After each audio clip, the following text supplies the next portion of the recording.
In this guide, I'm going to show you how to fix Discord not opening on iPhone. This is Miguel from Just Pause, and before we get into this guide, make sure to like the video and subscribe to the channel with all notifications on for more content like this. It really does help out the channel and we'd greatly appreciate it. If you have any questions, just ask them down in the comment section below. I'm going to be doing my best to reply to every single comment down there.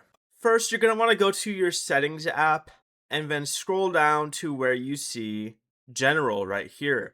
Next, press iPhone storage. And from this list of apps you see here, you're going to want to find Discord. You could also just search for it here to make it easier, but go ahead and tap on the Discord option. And you'll see an option here that says offload app.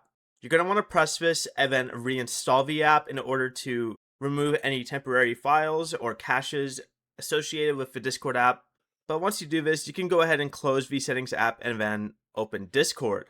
Discord should now be working and running properly. Before you leave, remember to like the video and subscribe to the channel with all notifications on for more content like this. It really does help out the channel and we'd greatly appreciate it. And if you did have any questions, just ask them down in the comment section below. I'm going to be doing my best to reply to every single comment down there. Peace.